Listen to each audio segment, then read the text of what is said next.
Aquí estamos con una amiga de la casa, vamos a presentarla así, Mabel Bellucci, pero para que ella misma diga que eligió. ¿Qué canción elegiste? ¿Estábamos escuchando, Mabel? Bueno, elegí una canción de un grupo de anarcas italianas eh, que se dedican básicamente a tomar canciones tradicionales italianas y le van dando como un ritmo mucho más actual. Mm. No me acuerdo el nombre del tema.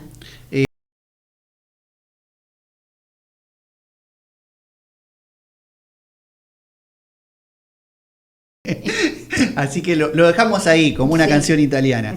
Mabel Bellucci, uno podría decir, si ustedes buscan en internet, por ejemplo, les va a aparecer en varios lugares la descripción típica, solemne de, bueno, escritora, editora o activista, feminista, queer, anticapitalista, antirracista, pero ¿cómo te gusta ser presentada, Mabel? Bueno, mira, no me gustan los títulos nobiliarios. Me lo digo con sinceridad. Digo, soy archivista desde siempre y soy investigadora y activista feminista LGTB. Mm. Eh, con eso es más que suficiente, ¿no? Eh, me, me siento cómoda así. Archivista, bueno, ahí compartimos una pasión, ¿no? Por la cuestión de las genealogías Ya, claro. y rastreando las luchas. Un trabajo muy importante que estuviste realizando por varios años fue el de moléculas malucas. ¿Querés que Sí. empecemos por ahí? ¿Contás Sí, un poquito? sí, cómo no. Mira, lo empezamos a hacer con Juan Queiroz, un gran amigo que es un archivista maravilloso. Creo que es uno de los principales archivistas que tiene el movimiento gay en la Argentina, y mucho más que en la Argentina. Y con Juan nos conocíamos desde muchos años atrás, y de pronto dijimos, ¿por qué no hacemos algo? Y empezamos a los 3 días que empezó el confinamiento. Entonces nos llevó 3 años, la revista es una revista virtual, y nuestro principal objetivo fue democratizar los archivos. Ese fue el objetivo más que necesario. Se llama Archivos Queer y Memorias Fuera del Margen. Básicamente tomamos el movimiento LGTBI o disidencias sexuales, como se los quiera llamar, los movimientos feministas, de derechos humanos, de las izquierdas anticapitalistas, una multiplicidad de movimientos que tienen básicamente la lucha contra el capitalismo, el racismo, el sexismo, la homofobia y también la lucha socioambientalista. Entonces, y además han colaborado gente de todas partes de manera muy solidaria, que ni esperábamos, porque somos 2 desconocidos en tal caso, y le pusimos toda la garra, y el nombre surgió por un grupo que había armado Berlonger en su exilio en Sao Paulo, y puso moléculas malucas. Malucas vendría a ser como una forma de referirse a la marica, al homosexual, y moléculas porque eran grandes lectores de Deleuze y Guattari, y además porque habían estado en Brasil viviendo un tiempo largo. Entonces, como homenaje, surgió ese nombre tan alocado que costó gustó que la gente lo retenga.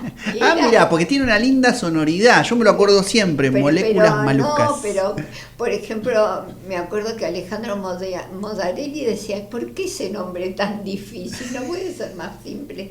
Pero bueno, fue un homenaje a Perlonger.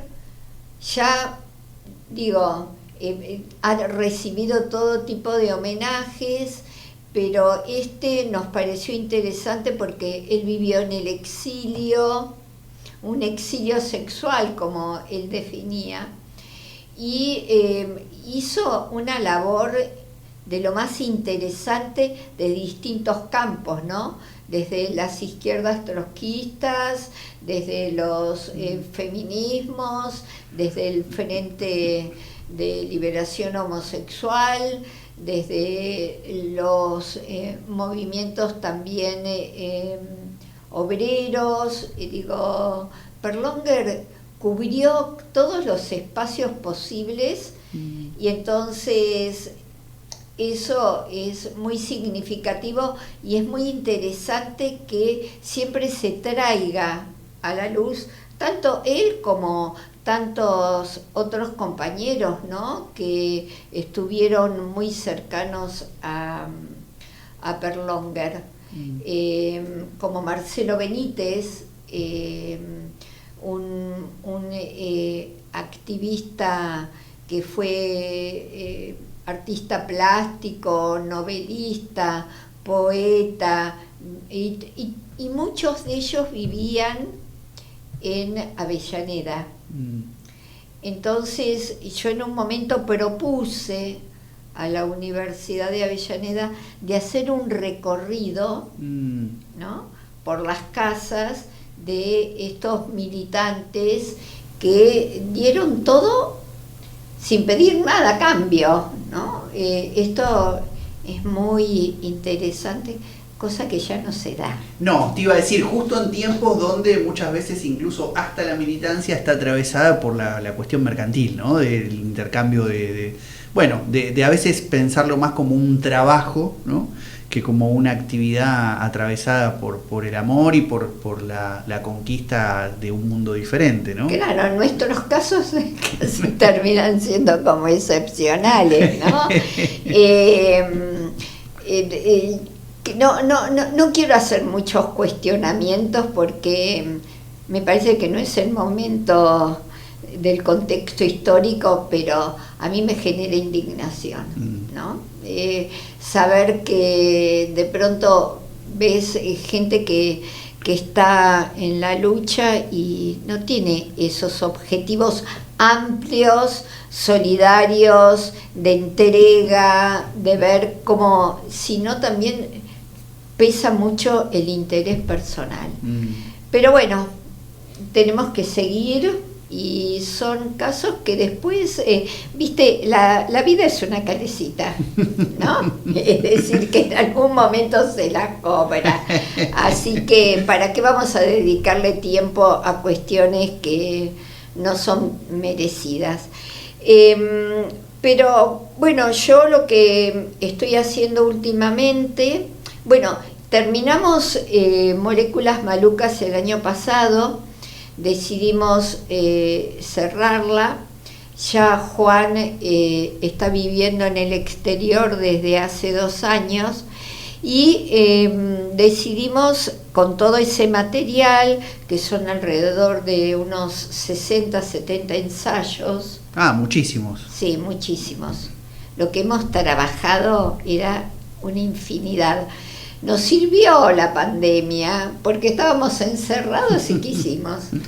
Bueno, y ahora vamos a empezar a publicar con una editorial muy interesante, que es una editorial de gays que se llama De Parado. Y bueno, va a sacar el primer libro, en marzo. Y vamos a ver si podemos lograr llegar a sacar 5 libros bajo el nombre de Moléculas Malucas. Creo que Moléculas queda, o pretendemos que quede en un espacio que siempre fue muy restringido, de mucha competencia, por saber quién tenía tal o cual archivo. Entonces dijimos no, ya que vamos a democratizar el conocimiento, empecemos por acá. Bien, ahí hay una cuestión de una beta, digamos, un vector de trabajo, el de archivista, ¿no? Genealogista, hablamos de Perlonger, del FLH, han tenido sus películas, ¿no? Tanto el movimiento como la figura de Perlonger en los últimos años, pero también te has dedicado bastante a la escritura, ¿no? Aquí tenemos entre manos a Carolina Musili, obrera, socialista y feminista, si no me equivoco es tu último libro publicado, entre otros también recordamos Historia de una desobediencia, aborto y feminismo. Espectacular, tenemos todo sobre la mesa. Y Carlos Jáuregui, una biografía política, y también habías hecho un trabajo sobre este es el Simone de Beauvoir, acá está, justo todo sobre la mesa, el segundo sexo en el Río de la Plata, junto con Mariana Smaldone, si no lo pronuncié mal. Y este es el anterior. Y el anterior con Emanuel Teurmer, si no me equivoco, es de también Santa Fe, ¿no? De Rosario. Sí, exacto, es Santa Fe. Desde la Cuba revolucionaria, feminismo y marxismo en la obra de Isabel Larguía y John Dumoulin. Así que tenemos aquí las publicaciones de Mabel Bellucci, es decir, un trabajo de escritura también, ¿no? Que ha sido un trabajo de años. Sí, y yo lo que me dedico básicamente es, hago una investigación independiente. Tuve la oportunidad de ingresar al CONICET, pero cuando vi tanto papelerío dije, esto no es para mí. Se abrumó la burocracia. Sí. Entonces, bueno, básicamente por mi condición de anarquista, me pareció siempre más interesante ver cómo se lleva a cabo acciones autogestivas, abiertas, plurales, ¿no? Y entonces lo que hago es escribir, pero siempre acompañada con grupos, ¿no? No es que yo escribo sola y publico. Investigo, después doy mis trabajos a leer. Tanto el grupo de estudios sobre sexualidades, que estuve 13 años en el Gino Germani, ahí escribí 2 de mis libros y se discutían los capítulos. Después Gabriela Mitidieri la verdad que tuve una lectura de lo más crítica con Carolina Musili, y así voy siguiendo, ¿no? Me interesaba preguntarte sobre el vínculo con la universidad también, porque vos, digamos, archivista, escritora, se puede ser por fuera de la universidad, investigadora también, pero en los últimos años es raro encontrar a alguien, quizás nosotros somos un poco una excepción, unos bichos raros, porque a mí a veces me preguntan también por mi trabajo de investigación, pero nunca lo inscribí en una universidad porque no tengo título, no me recibí de nada. Vos tuviste tus estudios, pero no tu inscripción académica, como se dice, ¿no? No. ¿Cómo es tu vínculo con la universidad, Mabel? Bueno, mira, estoy en un grupo interesante en el Gino Germani, que estamos trabajando, investigando sobre dictadura y postdictadura y los medios de comunicación de masas, y es un grupo que tenemos estas particularidades, ¿no? Que vienen de la academia, pero también vienen de la militancia, y entonces ese cruce se hace como maravilloso. Y ahora estamos con el objetivo de investigar sobre Carlos Brocato. No sé si lo has conocido. No, contanos un poquito quién es. Bueno, Carlos Brocato ha sido un maravilloso intelectual trotskista, militante, que siempre se peleó con las instituciones, pero igualmente fue un personaje muy querible, humorista, ensayista, trabajó distintas temáticas, las abordó. Por ejemplo, no tenía título universitario, como era muy frecuente en la década de los 60. Yo tenía como profesor una persona que hacía trabajos varios en la construcción. Y ese era un profesor de la Universidad de La Plata. Es decir, que no pesaba esta cuestión de los doctorados y esto que yo hablo de títulos nobiliarios. Eso no significa que yo no tenga respeto por aquellas compañeros que están insertos en el CONICET, en la academia, pero me parece que el conocimiento, quedó muy centrado, ¿no? Desde los 90 en adelante, que la producción de conocimiento parte desde el mundo académico, ¿no? Parece ser que las otras experiencias, que son tan múltiples, tan ricas, como bien contaba Esteban, ¿no? Sí, Esteban Friedman. No están como reconocidas. Y entonces, un poco lo que decía Flavio Rapizardi, que me resulta muy simpático, que decía que los debates se convirtieron en papers y los militantes se convirtieron en académicos a partir de los 90. Y algo de eso hay. Entonces yo quiero recuperar todas estas experiencias tan ricas que se van dando no solamente en la calle, sino en las tomas, en la vida comunitaria, la incidencia que tiene también en la vida privada, en la vida familiar, los cambios que se van dando.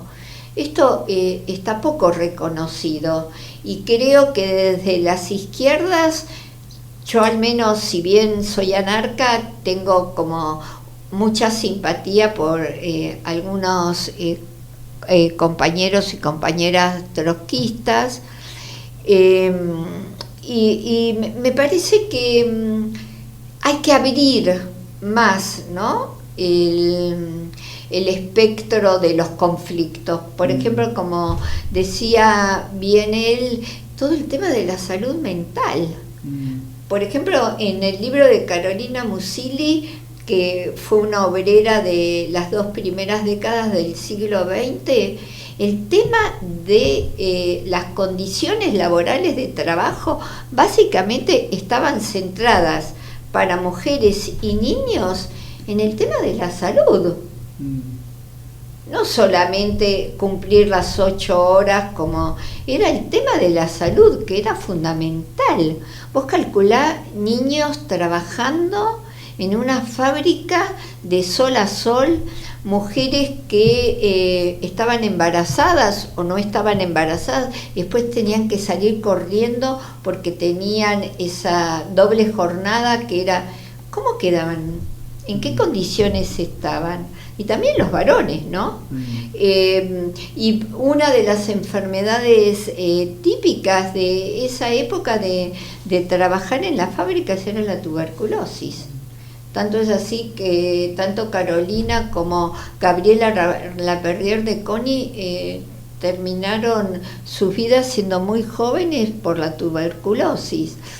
Entonces son temas que hay que seguir insistiendo, no hay que abandonarlos. Y el tema de la salud mental me parece más que fundamental, y más después de haber atravesado semejante locura planetaria como fue la pandemia, ¿no? Que está poco dicho. Sí, está poco abordado y trabajado, ¿no? Como si hubiésemos decidido pasar de largo, ¿no? Claro, digo, vos no lo ves en el cine, no lo ves en la literatura, en las artes plásticas, en las mismas conversaciones nuestras, ¿no? Solamente una cosa como muy técnica desde la salud, pero después, cómo ha recrudecido la violencia, cómo ha recrudecido la exclusión, cómo ha recrudecido los temas de los desbordes, de los miedos, de las angustias. Y después ha sido un espacio para crecimiento y consolidación de las ultraderechas, no me cabe ninguna duda de eso, ¿no? No solamente acá, sino a nivel mundial.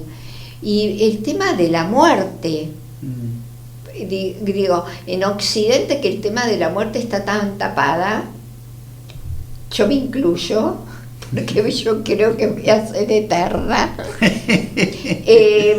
De pronto encontrarte de saber que podías morirte y saber que tenías familiares o gente amiga que se murieron, fue muy fuerte, y esas cuestiones, viste, siguieron de largo. Entonces ahora nos encontramos con un gran espacio de conflictividad que no es solamente social. Y queda como resumida en cuestiones economicistas. No, paremos un poco, pensemos qué es lo que sucedió, la cantidad de gente que quedó sin ningún tipo de trabajo. Aquellas personas que trabajan de manera independiente, terminaron en una precarización total y absoluta. ¿Cómo se repone? ¿No? Y creo que la historia de Carolina, de esas 2 primeras décadas del siglo, también tiene mucho que ver, de algún modo, no sé, de algún modo con este contexto actual, ¿no? Porque estaban todo por hacer. Y todo les costaba una enormidad las conquistas. Por ejemplo, Carolina lo que hacía maravillosamente bien era, entró a la dirección municipal del trabajo, la municipalidad de la ciudad de Buenos Aires, no como trabajadora, sino para que le den un carnet. Y entonces ella ingresaba a las fábricas para ver en qué condiciones se encontraban, especialmente las trabajadoras y los niños, porque su objetivo era organizarlas sindicalmente, cosa que fue una derrota, que no lo pudo hacer, por más que puso todo su empeño, pero resultaba muy difícil lograrlo, ¿no? Y básicamente las obreras de aquel entonces tenían trabajos que no estaban reconocidos como tales, quizás los salarios casi no existían, no había ningún tipo de formalidad, ¿no? Y ahora nos encontramos en una situación bastante similar, ¿no? Cada vez es más numeroso la cantidad de gente que hace lo que puede y hay otra gente que no puede hacer absolutamente nada. Sí, se parece más el movimiento obrero actual al de fines del siglo XIX, principio del siglo XX, que a lo que fue la segunda mitad del siglo XX, ¿no? Tal cual. Exactamente. Tal cual. Además, estudiar era muy dificultoso. Y ahora pasa exactamente lo mismo. ¿Cómo hacemos para sostener la educación de estas generaciones tan jóvenes? ¿Es posible? Yo pienso mucho esos chicos que veo en la calle. ¿Qué van a hacer de esas vidas? Cuando tanto vos como yo tuvimos esa posibilidad, casi que ni pensábamos. ¿A quién se le ocurría no estudiar la escuela primaria o la secundaria? Era como, ya estaba dado, era de hecho, ¿no? Creo que, por ejemplo, mi generación fue la generación que más formación universitaria tuvo a nivel mundial. Por eso es el movimiento estudiantil tan fuerte en los años 60, por el ingreso masivo de distintos sectores sociales. Y ahora cada vez es más excluyente, ¿no? Sí. Estamos conversando con Mabel Bellucci, archivista, escritora, investigadora, activista feminista queer, sobre sus libros, sobre su trabajo de investigación y sobre las luchas, aquello que atraviesa también a nuestro país. Otra de las canciones que habías elegido, escuchamos un poquito. Dale. Y seguimos conversando. Cercare un equilibrio che svanisce ogni volta che parliamo e fingersi felici di una vita che non è come vogliamo, e poi lasciare che la nostalgia passi da sola e prenderti le mani e dirti ancora: sono solo parole, sono solo parole, sono solo parole, le nostre sono solo parole. Sperare che domani arrivi in fretta e si sparisca ogni pensiero, lasciare che lo scorrere del tempo renda tutto un po' più chiaro, perché la nostra vita in fondo non è nient'altro che un attimo eterno, un attimo tra me e te. Escuchamos de Nano Moretti, la película en castellano se tituló Lo mejor está por venir. Qué peliculón, ¿eh? Qué peliculón, qué maravilla, por favor, y aparte esa música. Yo soy fanática de Nano Moretti. Esta película la vi 4 veces, porque aparte, cuando a mí me gusta mucho una película, voy y tomo nota de los diálogos. Claro. Porque si no, los perdés. Y la música es hermosísima. Así que la recomendamos. Vos también estabas escribiendo. Sí, totalmente. ¿Te gusta el cine? ¿Sos de ir al cine? Sí, soy cinéfila por excelencia. Voy a veces 3-4 veces por semana al cine. Por ejemplo, si estoy medio neura o malhumorada o una cosa así, aunque los sagitarianos somos muy optimistas, agarro y digo, voy al cine. Y me meto en el cine, veo cualquier cosa, no importa qué, pero ya salís con otra idea, porque pensaste la historia, los personajes, la escenografía, la música, y a mí ya me cambió la cabeza. Vi el lunes La Quimera, que la recomiendo. Ah, no la vi. Que es un ciclo de cine italiano. Yo sigo mucho, amo la cultura italiana, entonces escucho mucha música italiana, miro mucho cine italiano, sigo muchos autores italianos, porque realmente la producción que tiene teórica Italia es una maravilla, ¿no? Sí, una larga tradición. Y te iba a preguntar, porque hay algo ahí de...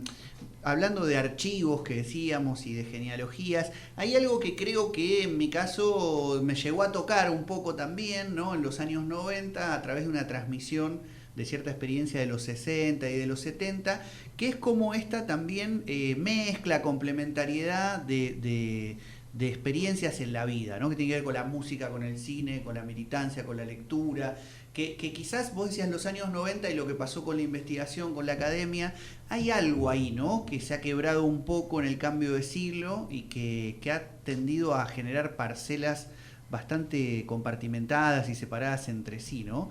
En esto de lo mejor está por venir, Nano Moretti, ¿qué podemos pensar para lo que viene en base a esa historia, ¿no? Que nos ha atravesado en distintos momentos? Sí, a ver, yo provengo por parte de mi madre de una familia proletaria. Me siento totalmente orgullosa de todo lo que he aprendido de esa familia, que eran todos casi semianalfabetos. Había uno solo, eran 9 hermanos, y había uno solo que leía y leía para toda la familia. Entonces me quedó muy en carne la vida colectiva, ¿no? Independientemente de lo familiar, porque yo salto lo familiar, ¿no? Porque queda como muy concentrado, me parece como tendencia del psicoanálisis, ver qué pasó con tu mamá, con tu papá. Y me parece que la vida de las personas somos más que eso. Pero en esta familia había de todo y fue muy intenso, porque había anarquistas, socialistas, peronistas. Mis tías eran socialistas, cantaban la Internacional para el 1 de Mayo. Bueno, y esa marca yo la quiero repetir. Y si podría transmitirle al amor de mi vida, que es mi nieta, Bella, de decir, mirá lo que es vivir en comunidad, ¿no? La riqueza de la comunidad. Yo lo que puedo decir es que voy todo el tiempo a extenderme, a provocar la vida comunitaria, ¿no? Como puedo, con los elementos que tengo, que son de privilegio en relación a lo que está pasando en este mundo actual. Entonces yo los distribuyo a mi manera, y si se necesitan, estoy ahí, estoy presente. No por una cuestión, digo, porque de pronto sé que lo que yo tengo, hay muchísima gente que no lo tiene. Y yo no puedo vivir bien sabiendo que hay muchísima gente que vive mal. Entonces, mi objetivo es ese, ver cómo puedo socializar y cómo puedo aprender de grupos que están en condiciones diferentes a las mías. Por ejemplo, estoy en una colectiva que se llama Sandía, que es muy simpática, que son pro-palestinas, y son compañeras que vienen de distintos espacios, ¿no? Pero de espacios muy diferentes, y yo estoy aprendiendo mucho, porque tienen otras realidades, tienen otras problemáticas, son gente mucho más joven, además no me conocen, eso para mí es fundamental, porque entonces no quedo como una geronta que tengo que contar qué pasó, ¿no? Claro, el deber ser de la transmisión. Claro, y no sé si puedo cubrir lo que vos me estabas preguntando, pero es cierto que trato por todos los medios de luchar de manera colectiva, ¿no? Y de insertarme colectivamente, no solamente desde la militancia, sino desde la vida cotidiana. Para mí la vida cotidiana es fundamental, es un aprendizaje que tenés por el resto de tus días, y esto no está visto como tal. Ahí hay una gran enseñanza política de las luchas feministas, ¿no? Y de las disidencias en torno a la politización de la vida cotidiana. Claro, tal cual, cosa que muchos movimientos no lo han tenido en cuenta. También, otros movimientos muy precarizados tienen en cuenta la vida cotidiana, ¿no? La gente que está desocupada, precarizada. Es fundamental organizar tu vida cotidiana. ¿Cómo la organizas desde esos lugares tan adversos? Si bien los feminismos han politizado, y bienvenido sea, y también las disidencias, pero hay otros movimientos que también se preguntan mucho sobre su vida cotidiana, y hay que escuchar y hay que ver qué resultados dan por sí mismos sobre su vida cotidiana, sin estar bajando línea o no, escuchar cómo pueden organizarse o autoorganizarse. Bien, se pasó volando el tiempo. Sí. Espero te hayas sentido cómoda. Ay, sí, por favor, sí. Me quedan un montón de cosas para seguir conversando. Espero que haya otra oportunidad, sea en este ámbito radial o en otro. Sí, público. podemos hacer cosas juntos como hacíamos antes. Nos quedó pendiente revisitar el 2001, el momento en el que nos conocimos. Hicimos tal cual, es cierto. Pero también es cierto que tenemos que pensar en este futuro tan cercano, ¿no? Porque volver a 2001 tiene una riqueza nostálgica casi, pero sabemos que ese contexto histórico fue único, que no sé si se va a repetir. Yo tengo 74 años y a veces digo, ay, ¿cuántos años que tengo, mamá mía? Pero después digo, qué suerte, porque yo viví experiencias que no sé si se van a repetir. No sé si se van a repetir los años 60, 70, las mismas dictaduras, el incilio, el exilio, el 2001, ¿no? Bueno, como decía Nano Moretti, ojalá entonces que lo mejor esté por venir. Por venir, tal cual, sí. Muchísimas gracias, Mariano, siempre sos tan dulce y tan querible. Gracias a vos, Mabel Bellucci, archivista, investigadora, escritora, activista feminista queer, una conversación un poco sobre el pasado, la actualidad y el porvenir.